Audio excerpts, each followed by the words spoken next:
Hello and welcome to the Tennessee Informer. Thank you for joining us.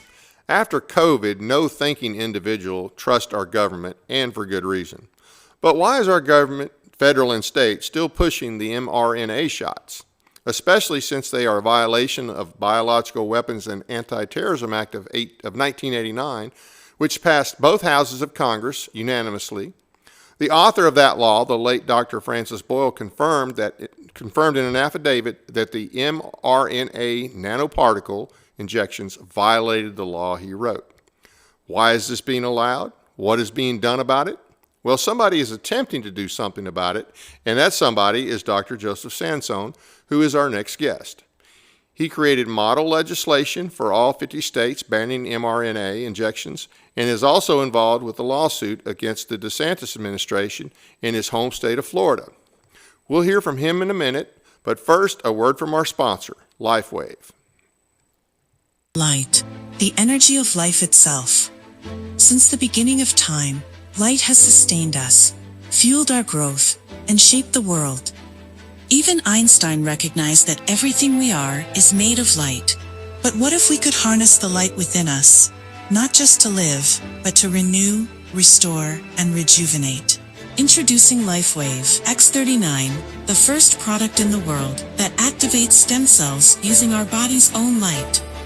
Backed by clinical research, multiple patents, and over 10 years of stem cell research, a revolutionary wearable light technology that unlocks the power of activating our own stem cells with a single, safe, affordable, non-transdermal patch that puts you back in control of how you look, feel, and perform. Unlike drugs or chemicals, X39 works naturally, awakening your body's ability to heal and thrive. It's time to unlock your full potential, restore your vitality, and embrace a healthier, more vibrant you. Now to our guest, Dr. Joseph Sansone. Hey, thank you for being with us. How are you doing tonight? Thanks for having me, David. Appreciate it. Hope things are going well up there in the hinterlands in Tennessee. Is it still cold up there? What's going on? Not bad today. Not bad today at all. No. A little cloudy, but not bad. But this is March. It can go back and forth. Who knows? I So know. how does a psychotherapist from Florida get involved in something like this? Well, I mean, in another lifetime, I was a chairman in one of Pat Buchanan's presidential campaigns, but I kind of stepped away from all that stuff for a long time. And what happened was, like you and like a lot of other people, I looked around me, I saw people wearing masks and following the little lines in the floor and all that silly stuff. And so I started working probably like May of 2021. And finally, in like February of 2023, I got my first ban to jab resolution passed at my county Republican Party.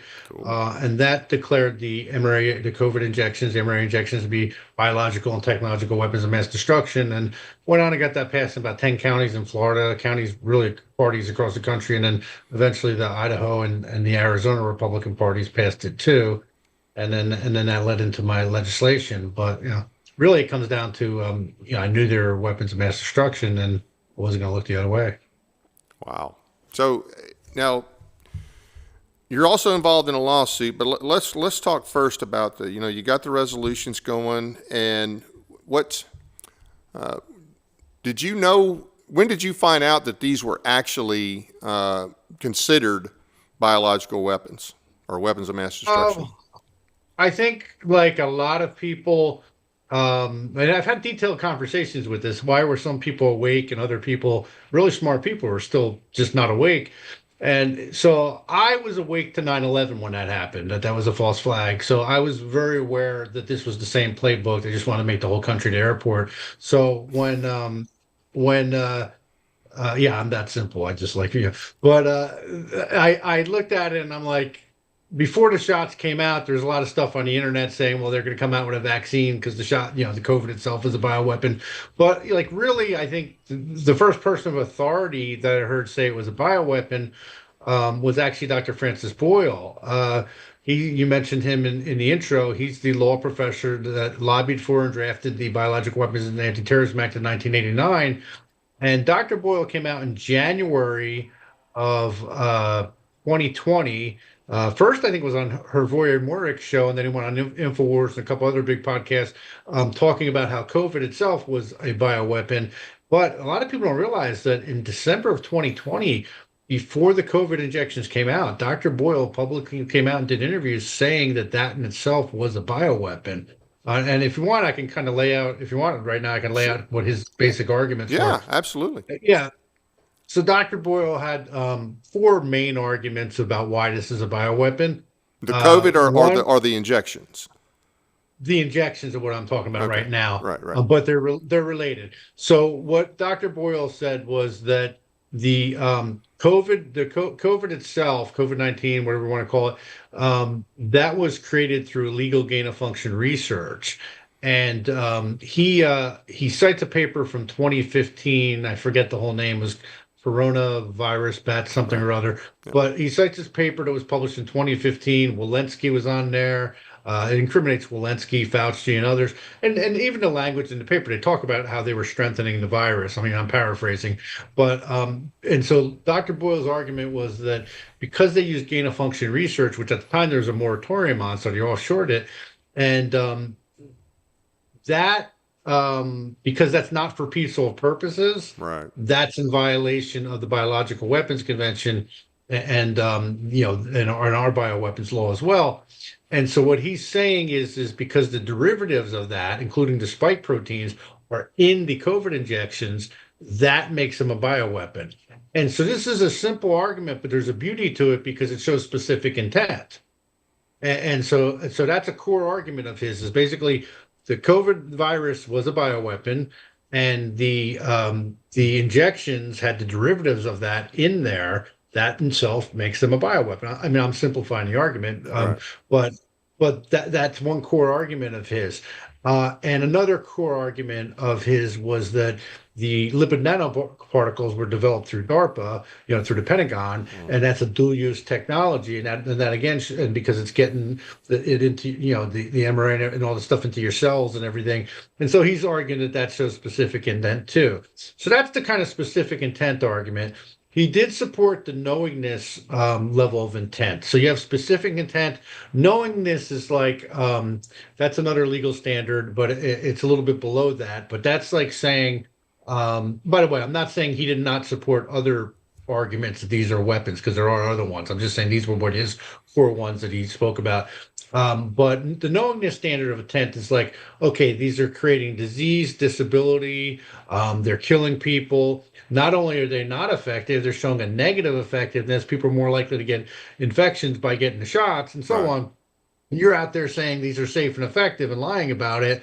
And now, if you look at the Kansas versus Pfizer case, as early as December of 2020, they, like your mainstream bureaucrats in government, knew these shots were not good for you, that they still rolled it out. Now, I believe this was a planned attack like Dr. Boyle did, and they knew before that, but I'm just talking about your typical government bureaucrats. Let me ask you this. So he thought it was a planned attack by our government, or was the COVID, who did he think was responsible for COVID? I think he was pretty clear that if you look at his affidavit that he gave in my case, and he includes the interview he did on a podcast, he was pretty clear that this was the DARPA project. The COVID and the injection. Correct. Okay. Well, you're talking about the National Institute of Health and that paper that I was talking about with the gain of function research. Right. So the FDA there, and then with the lipid nanoparticle technology, that's DARPA. Right. So yeah. Now, I believe, and I think he probably believed this too. This is an international criminal class that's doing this. There are people behind the scenes that run our government that are attacking our global population. It's not like just the United States. Clearly, you had international cooperation here on carrying out this crime, because you can get 10 or 12 friends together for a dinner party with similar political and cultural backgrounds, and you're going to debate the nuances of every issue. How did you get the whole world to follow the same stupid, unscientific protocols? The little lines on the floor, the Right. face diapers, and the whole thing. Yeah. So, all right. So, specific intent with the gain of function and the lipid nanoparticles, the dual use technology, the knowingness standard of intent. I know he supported that because when I filed my second case here in Florida on December 1st, 2021, I relied largely on that. And he sent me an email back saying, it was a very fine piece of legal work. So he clearly supported that argument too. Then there was also Hold on. So you filed it against the DeSantis administration in 2021? yeah, and I'll talk about them more. I'm just laying out what his legal Okay. arguments Yeah, are. But yeah. yes, I filed in Florida here. But so he got specific intent, the knowingness standard, and then he also supported what's called malice aforethought, and that goes from like common law, Hmm. and that's just a reckless disregard for human life. And he argues in his book, Resisting Medical Tyranny, he argues in there, and that's like a compilation of different interviews he did, but he argues in there that you could have indicted Albert Bourla, the heads of all the pharmaceutical CEOs, as well as Fauci and others, for malice aforethought, for basically murder, Right. because of that. And then he also was pretty strongly in arguing the Nuremberg Code with informed consent. And clearly there was no informed consent here. And every country, even though the Nuremberg Code itself isn't binding, every country has their version of informed Right. consent law. Right. And forgive me, I do not know the name of the law, but recently Dr. Rima Lebo was telling me that the Nuremberg Code is actually based on a U.S. federal law. And according to her, she's saying it actually has capital punishment in there. I just haven't had a chance to look it up yet. It should. Um, yeah, right, exactly. So, and every country and even states have informed consent laws, and so you'd have to like label this bioweapon, use at your own risk. So, and one of the challenges I know a lot of people got conned early on in the freedom side of things, like you're kind of more liberty-minded folks, and some of them still are, but most of them are awake. Like that, this is some type of choice argument. Like you got a choice. There's no choice in taking a bioweapon. That's like saying you have a right to be raped. Right. And so, and you have to understand too that you're not just being targeted directly, you're being targeted indirectly through the involuntary environmental exposure through the shedding. Right. And so that's what I rely on in my case. So anyway, those are basically the four main arguments that Dr. Boyle puts out in his in his statements and definitely in his affidavit in my case. And I want people to understand too, an affidavit from Dr. Francis Boyle is not just an expert legal opinion, it's legislative intent because he lobbied for and wrote the law. So that's it's really, if we were in a normal world, once he came out in December of 2020, everybody would have put the brakes on this and said, okay, what's going on here? So how did But they we're not. keep? How did they? I mean, he came out and was public about it. So I guess they just kept him. How did they keep that hidden? How did they keep that quiet, or did it just show up in Well, certain circles? Well, a lot of reasons. As a psychotherapist, I actually specialize in clinical hypnosis. So we had a really powerful mass media brainwashing campaign going on. And so even a lot of elected officials and people like that, they were brainwashed, for lack of a better word, because power of suggestion works all the time. And if you ever bought something advertised on TV, like hopefully the product that was advertised earlier, you'd recognize the power of suggestion works all the time. Right. So I think so. I think a lot of people were swayed in, but at the fear and everything. But it comes down to this, and you'll find that I'm pretty simplistic: coward, corrupt, or out of touch. That explains every single politician in the United States, for maybe a couple exceptions. Right. Right. It's that simple. Because here's the deal: most people will have a shortened lifespan because of these injections. They're going to die from these injections. Right. Now, I'm not saying tomorrow or something like that, but like I have a heart problem. Like I will not live as long without that heart problem. And so you have identical twins, and you give one of them asthma, and the one with asthma is not going to live as long as the one without it. So this is just common sense. So, and if you look at the data that's out there, you're seeing decreased lifespans. You're seeing increased infant mortality. Right. You're seeing lower birth rates. And then you have a host of disorders and diseases, from heart diseases to cancers to autoimmune. And in fact, that Korean study that came out a few months ago was pretty devastating because it was the whole country. And basically, the people that got the shots, their immune systems were damaged. They were getting sicker easier. And the preliminary data out of Dr. Vila's research here in Florida is showing that I think it was mentioned in a paper called COVID-19 Harms and Damages, a non-exhaustive conclusion, Right. by Zivjets et al. There's 11 prominent co-authors on there: Dr. McCullough, Nick Hulsher, Dr. Zivjets, Dr. Vila, and several others, Dr. Mavrakakis. And what this paper is saying, this paper actually, by the way, clearly says that both the virus, this is a peer-reviewed journal article, in the American Journal of Physicians and Surgeons, came out in September, and this clearly states that both the virus and the vaccine violated the Biological Weapons Convention. So it's Wow. echoing what Dr. Boyle said early on. That study should be all over the place because Yeah. it's a pretty good study. It's not too complicated for people like us to read it. It goes through all the different areas of damages people are having, but it does mention Dr. Vila's preliminary research. And I've spoken with her plenty of times, and basically 75% of the people they're showing like immune system markers with, and I think it was like 55% were having like immune system Wow. deficiency, like basically VADES, even if they're not symptomatic. Has Like there in other been words, has there been a national test yet, or a national paper done study. on this yet? National study? I don't think so. I think the Korean study might be the biggest on this actually with the immune system stuff. But now her population's a little skewed. It's an older population because she's in the villages here in Florida, which is like your largest senior living community in the country. But still, she's saying basically most of them are showing, even if they're asymptomatic, they're showing like immune system failure, basically VADES, vaccine acquired immune deficiency syndrome. Now, where that's going to be, if your immune system's weakening, stuff like that, you can see cancers coming up in the future. So where this is in 5 or 10, the people that did this were very sadistic. I mean, and some doctors came out very early talking about this, like Dr. Sukadev Baki and others. They were talking about how this is going to be done in a way where a lot of people aren't going to connect the dots. Right. And a lot of people aren't. Now, some people are aware of it, but they're like, what can I do? But I mean, in a way, we were kind of lucky about that died suddenly phenomenon because that turned people on to something was going on here, Right. and they might not have noticed otherwise. I'm not obviously lucky that the people died. Right. But yeah, so it's unfortunate, but how these are still on the market, I don't understand, other than just people, there's a diffusion of responsibility. Nobody's doing anything about it. So isn't that something that the Maha people should be all over? I mean, I would think that would be one of the top things.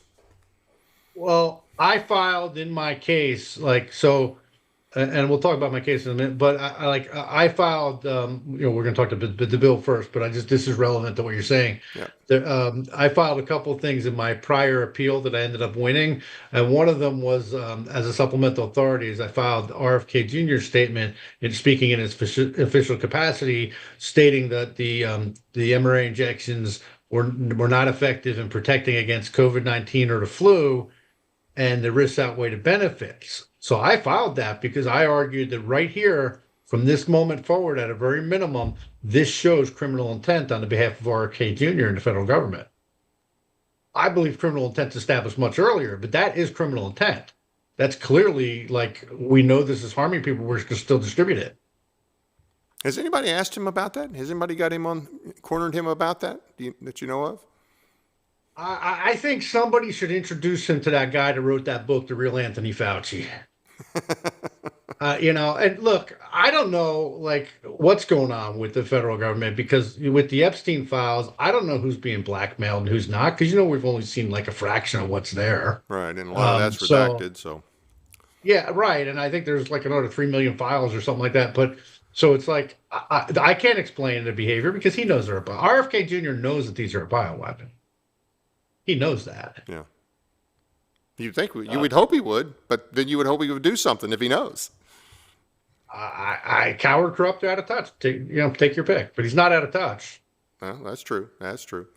So let's talk about the legislation, because we do have it coming up in Tennessee, but it's a little complicated. But go ahead and let's hit the legislation. Yeah, it's a little in flux, but yeah, I reached out to Senator Janice Bowling, great patriot. Yep. The bill. So I got this bill introduced in Minnesota by Representative Shane Mecklin, and then Representative Rachel Jones Keschel introduced it in Arizona, and then I reached out to Senator Janice Bowling, and she introduced it in Tennessee. I mean, I call it the Sansone mRNA Bioweapons Prohibition Act, but and I think that was actually what it was called in Arizona, but in Tennessee, it might just be the mRNA Bioweapons Prohibition Act. But so what happened is she introduced it, but there wasn't a co-sponsor in the House, so it looked like it was going to be dead for this year. But what's going on right now is there's another senator's bill that she's taking over Right. that's dealing with the mRNA injections, and so we kind of swapped it out with this bill in the amendment. Yeah. So I think they're just waiting for that to come back from like the legal departments, Yeah.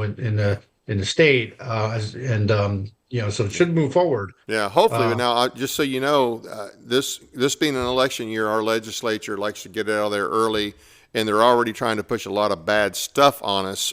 So yeah, I'm already hearing that the committees in the Senate are going to shut down. I think next week, start shutting down. That doesn't mean that if right. it's in the pipeline, it can get heard. But if it's not already in the pipeline, then it'll be next year if that happens, if it goes And that they, way. and they could be because it's been about a week and a half and it hasn't come back from the drafting from the legal. So they Right. could be trying to slow roll it. I can tell you in Arizona, it took us about a month because we were going back. They kept watering it down. I had to keep changing, and the representative would send it to me, and I'd keep fixing it and sending it back.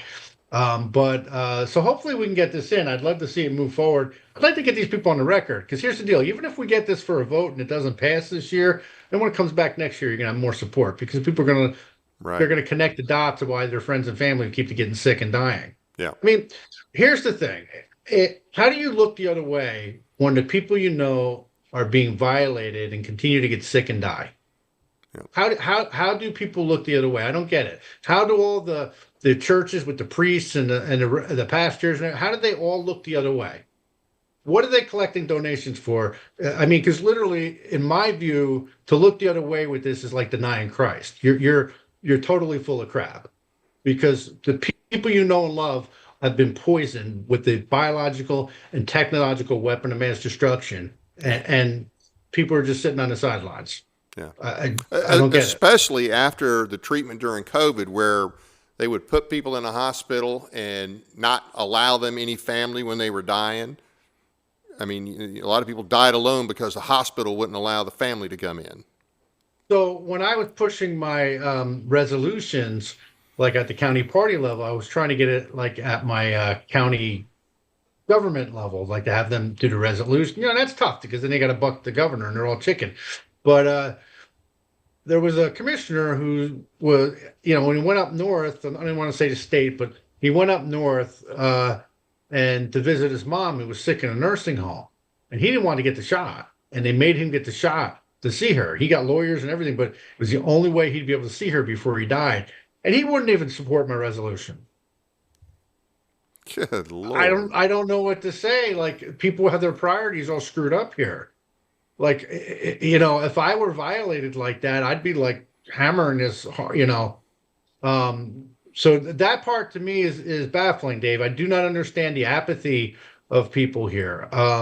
It's a little baffling. And now maybe if Kamala Harris ended up winning, maybe the people on the Republican side would be fighting more on this. Maybe it's because Trump's in there. They're just like, okay, well, what are we going to do? But I don't play that way. I mean, Yeah. this is Yeah. evil. Because It's he pushed the shot. He and he pushed still he does. pushed the whole thing. Yeah. Yeah. I mean, it was forever before they finally got him to shut up for about the whole success of Warp Speed. So And then he gets in office, and you see Bill Gates at the dinner table with him, and and then he's with Albert Bourla and stuff like that. I'm like, that's to me that's like mocking his supporters. But yeah. so I'm not happy about that at all because I'm going to tell you right now, you cannot be America first and look the other way while biological and technological weapons of mass destruction are targeting your fellow American. Yeah. Good point. Good point. It's not that complicated. No, it's not. It's not. But it is pathetic that this thing hasn't got more traction. I don't know at what point because you're reading about even younger kids, younger people dying of heart attacks.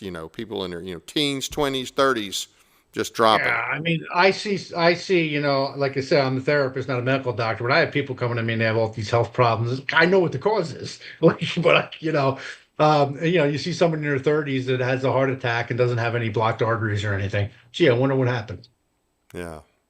So And so they're trying to normalize this. It's not normal to have EKGs in like high schools and no, stuff like that. It's just not no, normal. no, it's This not. isn't. And that's what they're doing. They're trying to normalize it. So this bill is important and it's unique because what this bill does, it's not just seeking to stop the shots. What this bill is doing is recognizing that the mRNA injections and products are already illegal according to existing state weapons of mass destruction or biological weapons law. In your case, in Tennessee, it's a weapons of mass destruction law. What it does is, and the reason I did that is because, like, I saw these bills coming out trying to stop the shots. I'm like, well, they're already illegal. That's why I'm suing down here in Florida. But the bill recognizes they're already illegal and creates, obviously penalties for distributing it, but it creates criminal and civil liability for non-enforcement. So, and I did that way because, and what I did is like, the bill waives the sovereign immunity Right. thing, so they can't. And I did that way because, you know what, the prosecutor might not want to prosecute his brother-in-law, the sheriff, Right. but at least you can sue them if they don't do that. So that's why the civil cause of action is there. And so part of this is about Now, is this winning. retroactive? Will this be retroactive? No, I don't. No, it's not. But I mean, they could, if they want to amend it, do that. I wouldn't complain. No, but it's recognizing they're already illegal according to the existing laws. Right. And so here's the deal. Do you have county prosecutors there, or county or your county? District. Your county? Okay. Yeah. Yeah, okay. So basically, your county prosecutor and your county, if you really had a constitutional sheriff there, they'd get together and they'd start indicting people and arresting people. That's actually what needs to happen. Has that happened anywhere? No, but that's actually what Dr. Boyle talks about in his book, and he's talked about publicly, and that's part of why my Bandage Aid resolutions is trying to do it locally. But basically, if you were to get a governor with the attorney general of a state, or even at the county level, a prosecutor and a sheriff to indict people and start putting out warrants for their arrest, this whole thing would blow up. Right. All we need is someone with the courage to actually enforce the law. It's kind of bizarre because activists have more courage than the people in office. And what would the exact charge be? Oh, I guess you could go with murder, conspiracy to commit murder, deploying biological and technological weapons of mass destruction. Pick your law. Okay. Like you could hit them with malice aforethought right there. I mean, but again, we've got an affidavit that's public record from my case. So that shows not just expert legal opinion, it shows legislative intent. Right. Our weapons. Yeah.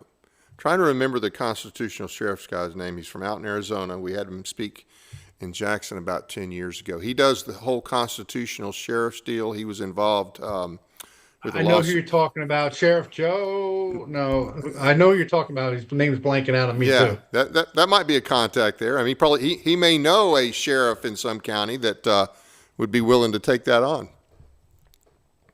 I don't know where they've been. I mean, like some of us been screaming from the top of our lungs here about this. I just find it hard to believe that nobody thought of enforcing the law. Well, So I want you to think about this, Dave.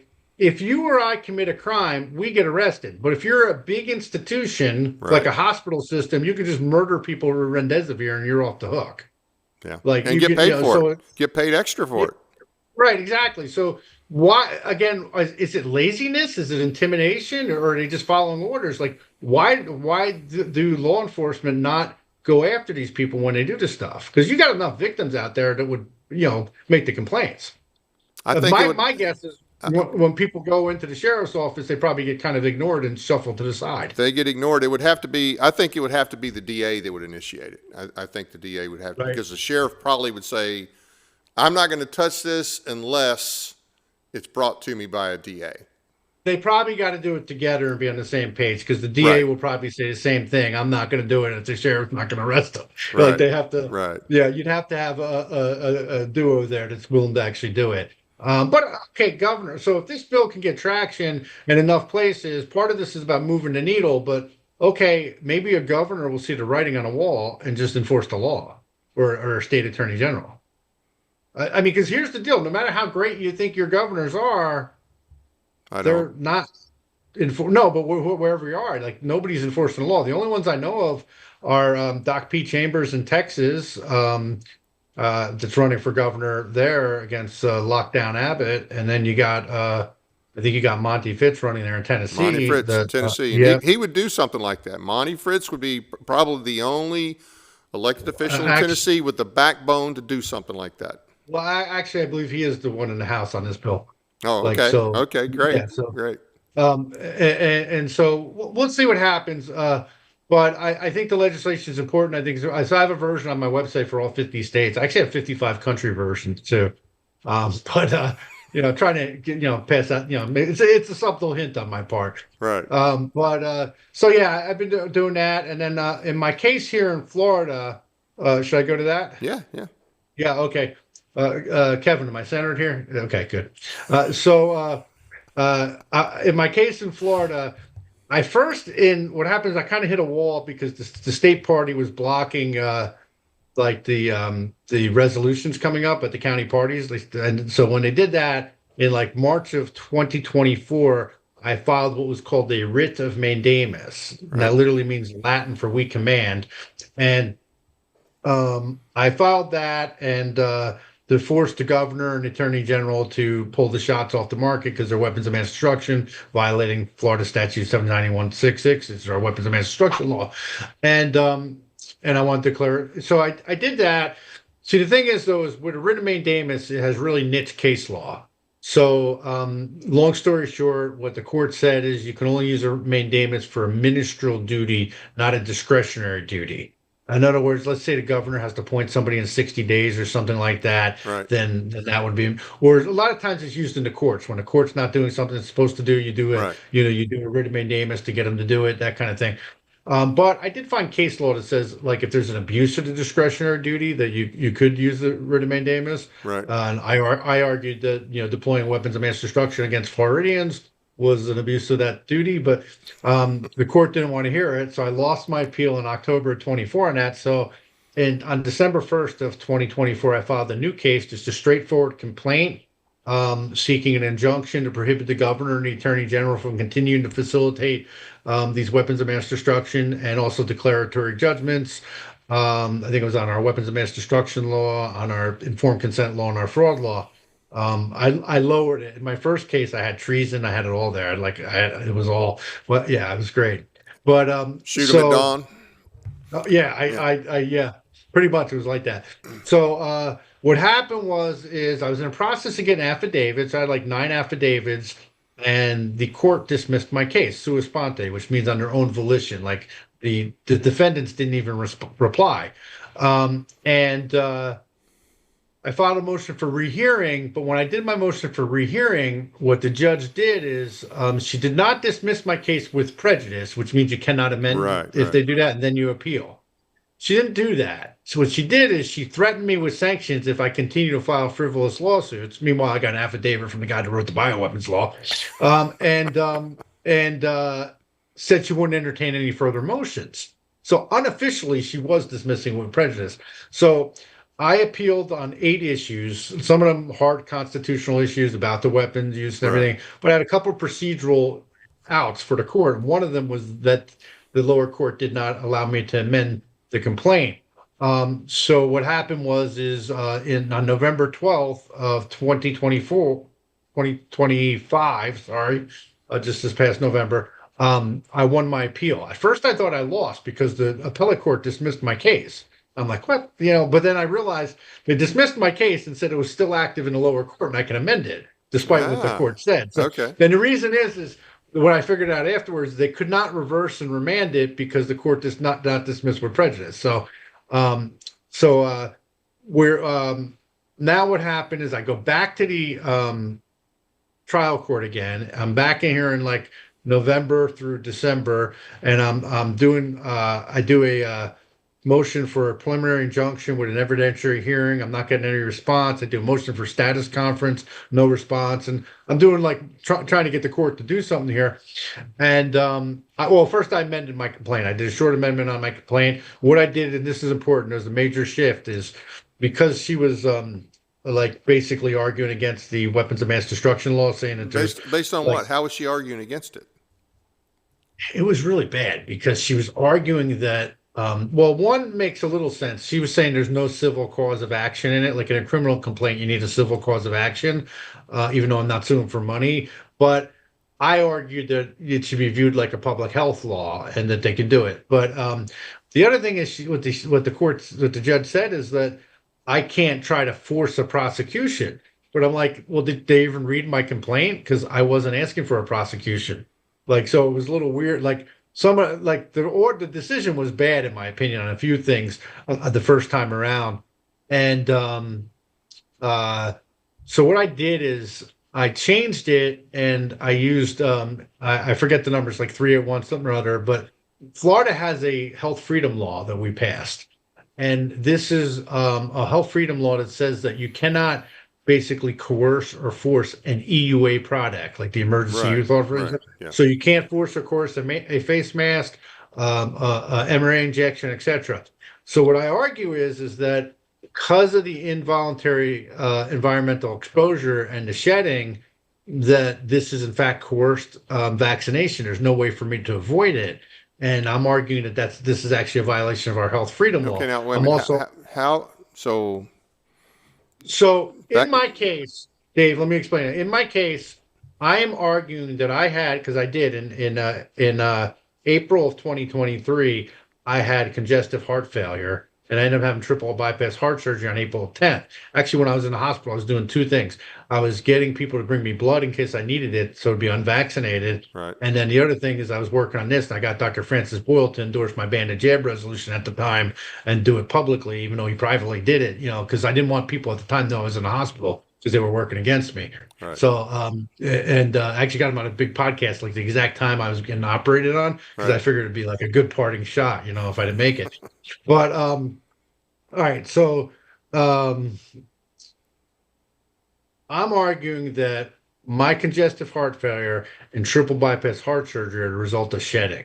Explain Because shedding. I didn't Shedding is the involuntary environmental exposure. Like there's studies out there showing like women's menstrual cycles being messed up just being in proximity to people that got the shot.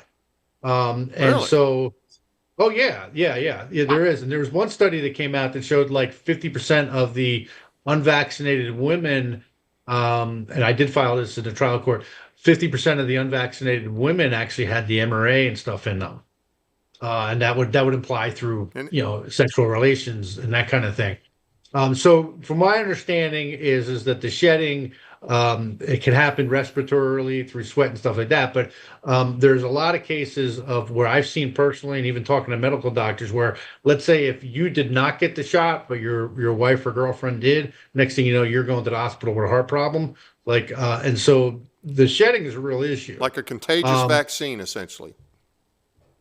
yeah, Okay. yeah.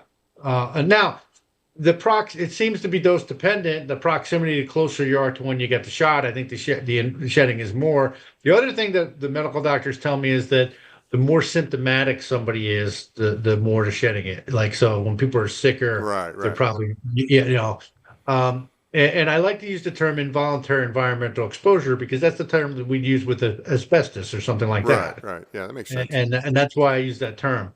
Um, there's a method to my madness. I mean, it's madness, but there's a method to it. So, all right. So I'm arguing that. But then what I'm saying is, look, I don't even have to prove that I've been injured by the shedding. All I need to do is prove that the shedding is real. And so what I did is when I was back in the trial court again, now this is December of 25, I'm back in the trial court, still haven't had a hearing since December 1st of 2024 when I filed this case. So I wasn't getting any response. So I filed an emergency injunction for a preliminary injunction and an evidentiary hearing with 6 witnesses. I asked for like 3.5 hours. I would be a witness because I would introduce the evidence. I had Dr. Anna Mahalcha, who would be a witness, and she's an MD with a PhD in pathology, and she has done a lot of research with the dark field microscopy on the shedding and stuff like that, and so she would definitely be able to give testimony to that. Dr. Maravik Vila, who I told you about already with her research here in the villages, she's treating like 3 or 4,000 injured patients from the shots. Wow. And then Dr. Andrew Zivitz, who was the lead author on the paper that said it was a bioweapon. And then Nick Holscher from the McCullough Foundation was also going to be a witness. And you have to list like your exhibits. Right. I put a lot of evidence in my exhibits and your witnesses. And I listed straight on there that I intend to subpoena Florida Surgeon General Dr. Joseph Ladapo. And I want him under oath not looking for, and I clarified this even in my motion, I'm not looking for executive privilege information. I want him to clarify his public statements because in my prior appeal, I took his public statement where he and DeSantis went up there and they were talking about that they want to get rid of mandates in Florida, like for any vaccines and stuff. Although it was kind of a good headline, but the legislature is not doing it, so nothing happened. But or they may or may not. We'll see. But in that speech, the big story out of that nobody covered was that Surgeon General Ladapo, speaking in his official capacity with the governor standing nearby, literally said that the COVID mRNA shots were poison. Wow. If you So look that at should if you help look you. at our yeah, I filed that as as a supplemental authority in my last appeal, and that's all over my case, believe me. So yeah, because so if I subpoena him under oath, he would either have to lie Right. or clarify what his state. Now he's publicly said, which I don't think he would. He's publicly said that these are the antichrist of drugs. And then in his official capacity, he said they're poison. And keep in mind, for people who don't know, the Florida Department of Health actually put out official health bulletins saying that these shots were not safe and cause a bunch of problems, and in fact, literally said that they're a potential threat to the human genome. But they keep That putting them means out. I know, but that means they're a potential threat to our species. And Right. so that's where so anyway, my case got dismissed again, and she said I didn't state a cause of action clearly, so I did a motion for rehearing, gave her a proposed second amended complaint curing her supposed defect. She denied it, and so I'm back in the appellate court. So I filed my notice of appeal on December 18th. It's mostly procedural issues that I'm appealing on. And like for instance, she was supposed to do a futility finding, give me notice, like things like that. She should have given me an opportunity to amend it, and so I filed my notice of appeal on December 18th of 2025, and then on December 28th, I filed my 75-page appellate brief. Now you have 70 days to file your appellate brief. I did it in 10. Now I was trying to get it done for Christmas because I want to deliver it to DeSantis for Christmas. But it didn't work. I mean, literally, I was Christmas Eve. I started at, I'm not exaggerating. I started at like 8 or 9 in the morning. I got done at 3:30 in the morning. And then Christmas Day, I went from like 10 o'clock in the 9 or 10 in the morning to like 10 at night. And then finally I gave up.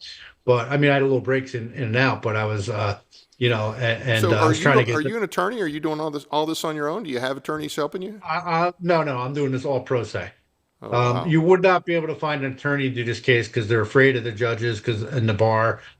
They're also they want to do it because I'm not suing for money. I Yeah. mean, Yeah. honestly, I wouldn't trust them anyway because if they get threatened or intimidated, they're going to back down. I'm not going to. So, uh, but so I filed that in 10 days. They have 30 days to do their answer brief, so that would have been like January 27th or 28th. So what happens is a few days before that, the attorney does their notice of appearance and asks for an additional 60 days, not 30, an additional 60 days. So they need 90 days to answer a brief that I wrote in 10 days. I did something right on there. Now, a lot of times the state will ask for an extension, but it's usually 30 days, not 60. Right. So I'm sure it's going to be a doozy when I see it. But so I opposed that, and a couple things happened when the attorney. If I'm getting too granular, let me know. But No, you're fine. when the attorney did her motion for the extension, like she did a couple of dumb things, like she brought up the merits of the case. So that allowed me in my response to bring up the merits. See, an appeal is supposed to mostly be about procedural issues. Right. So I brought up the merits of the case. Now, I have like 7 issues and they're all procedural issues, but one of them is quasi. What I'm saying is this is an issue, a novel issue of great public importance, and that's how I kind of talk about the evidence. But I'm saying, and I bring it up under the context of this is why we need evidentiary development. Is anybody helping you with Um, this? Do you have anybody helping you foot the bill or helping you write anything or do anything on No, this? no, I'm doing it. I got some donations on my website. People donated a little here and there, but no, I'm doing it. I'm like it takes a lot of time. If I were an attorney, I would have made like $2 million for all legal research I'm doing. But uh, yeah, the only reason I'm not an attorney, Dave, is because when I was like a kid, like they always told you to be an attorney. So it's like, don't tell me what to do. But so here I am. doing this, and so they gave him, well, okay, one, the attorney mocked like my condition. She's saying she's not familiar with the case, but then at the same time she's saying that I'm not at risk for fatality. I gave them, okay, so my ejection fraction, which is like your heart's pumping Right. Yeah. capacity, Yeah. was 15 to 20%. That's Wow. really low. Yeah. Very. Right, right. And so I gave them that. I filed that at the trial court, and I also gave them a study that shows a 74% 3-year mortality rate with an ejection fraction in that range. So, like, I gave them sworn and documented, evidence plus a study backing it up, and she's like mocking it. But then, so in my response, I'm like, well, if she's not familiar with the case, then how can she claim to not Right. my medical condition? The other thing that she did is she brought up the fact the prior attorney died, but he died in April of last year. They got served a summons in this case in like November, 7 months later. So that had nothing to do with it. But anyway, so they gave them the extension. I was hoping they'd only give them 30 days. They did give them to March 30th.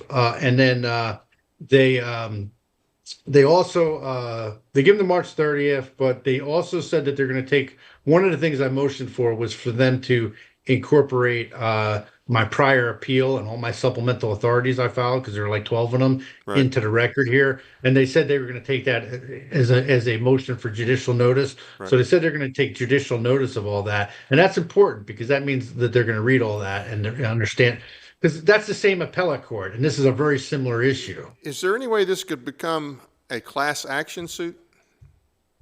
It'd be difficult because as pro se, you really can't represent anybody else. So, I mean, I'd have to have like other people becoming pro se on there with me. And then problem with that is anytime I'm writing something up, I'd have to get their approval, it would be a cluster on that. But again, I'm not suing for money here. I'm just trying to get an injunction to stop the governor of the state of Florida to continue to facilitate weapons of mass destruction that are murdering Floridians. What's his excuse for continuing? I mean, is there anything? I mean, has he made a statement? No. They pretend this isn't going on. Although in my original writ of mandamus, they did. People give him a pass on this too. The attorney on behalf of the governor and the attorney general argued to keep the shots on the market, and they're going to do it again. So they're out there publicly talking about how mRNA is bad, but they could have signed a consent agreement. It wouldn't have been that hard. Is this Pfizer, or do you know what company? What company makes it?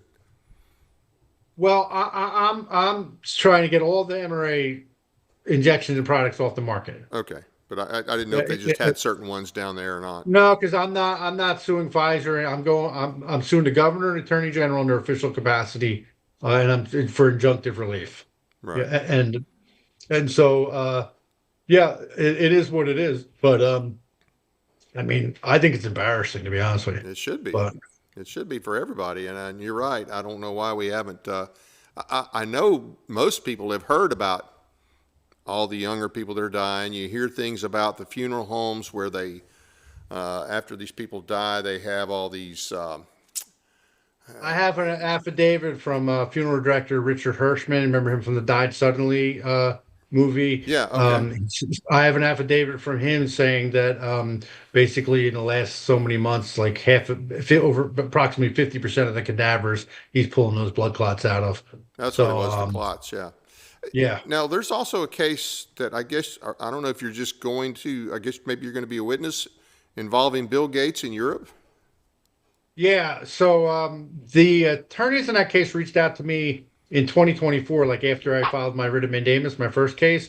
And so I was in communication with them, shared info with them. And then I had arranged for, I had hoped to arrange for Dr. Francis Boyle to, I connected him so he could be a witness to testify in that case.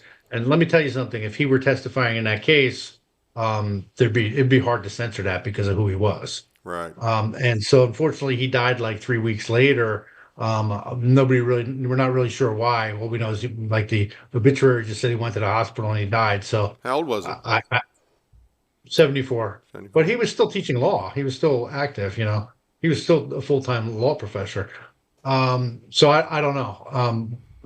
He could have just had a heart attack and died. I don't know. It could have been foul play. It could have not been. I have no idea. Right. The case in the Netherlands. So what happened was in October of 2024, they survived the motion to dismiss. So the case is moving forward. The court said they have jurisdiction over Bill Gates. He's going to have to appear at some point. And what happened is the trial court would not allow witnesses and would not allow the independent media or the public into the courtroom.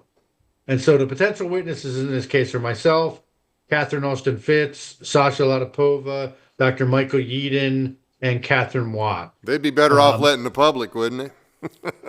Well, and so the argument is this is an issue of great public importance. There needs to be transparency here. Right. So that's a civil case. And so that's on behalf of 7 plaintiffs, although one of them died. So there's only 6 plaintiffs now. And this is a civil case. And the defendants in this case, for people that are injured by the shots, and the defendants in this case are Bill Gates, Albert Bourla, Pfizer, Mark Rutte, who was the former prime minister of the Netherlands, current secretary of NATO, and a bunch of other Dutch officials. So they got why is Bill Gates a defendant? What was his role?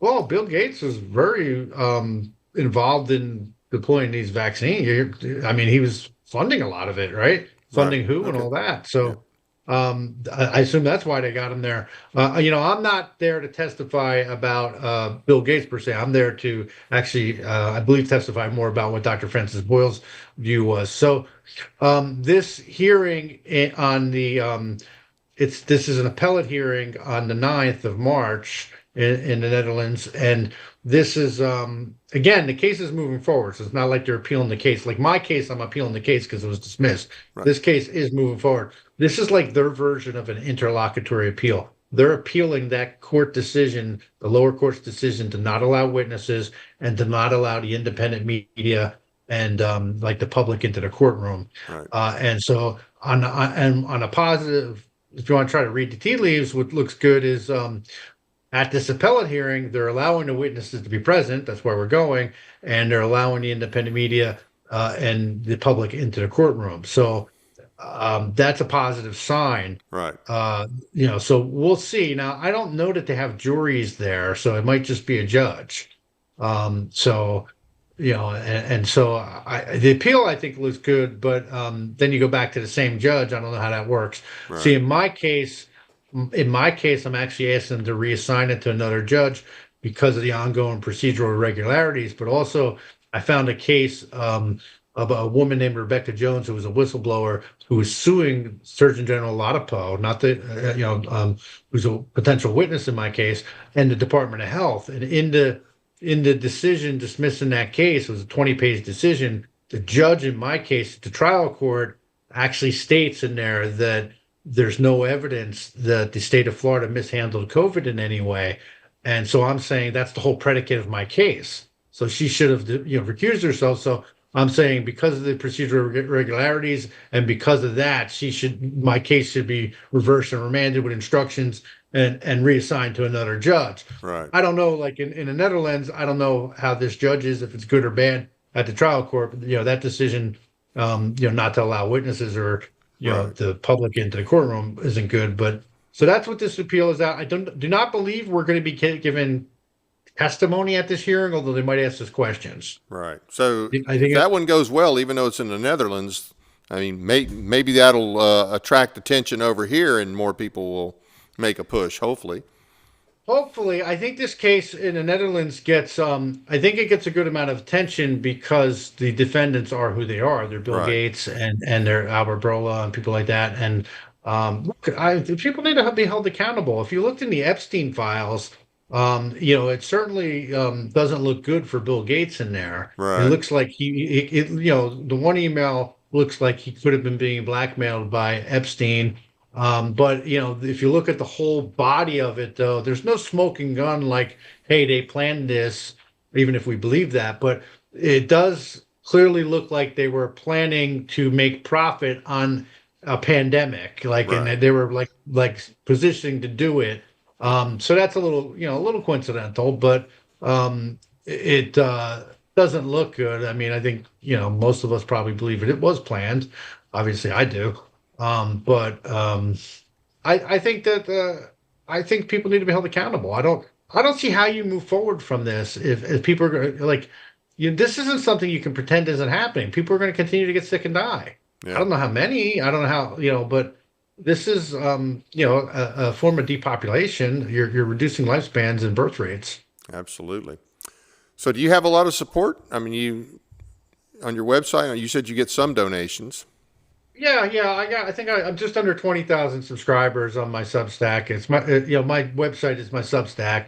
Yeah, that article there you're seeing is Florida's trying to pass a law, like a counterintelligence law, where they're going to target. That's why you see that kind of Gestapo-looking guy there, Yeah. where they're going to target Floridians based on their viewpoints.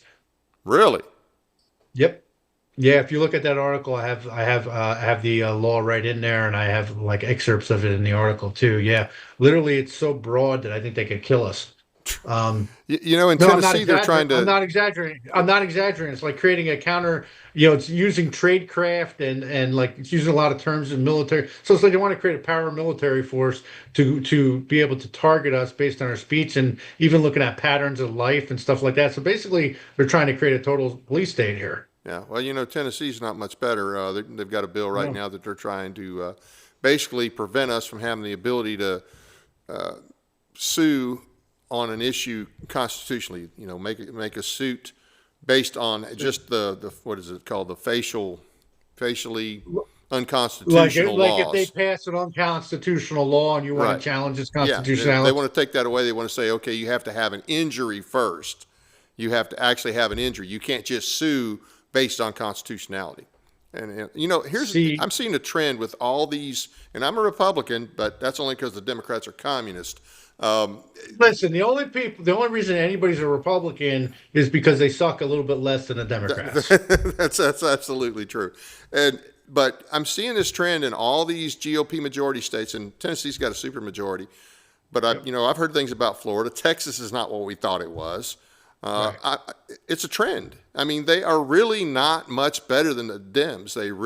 It's just like No. they're walking us off the cliff instead of running us off the cliff. Yeah, that's a good analogy, and I think it has to do with a few things. I think it has to do with our corrupted voting process, Yep, not just the money and everything, but the computer voting and yep, everything. yep. I don't see how anybody can even trust that at all. That's another example. So, election integrity people in Florida, that could be considered having viewpoints against the government, so they could target you because of that. Like if you read that law, it's crazy. Wow.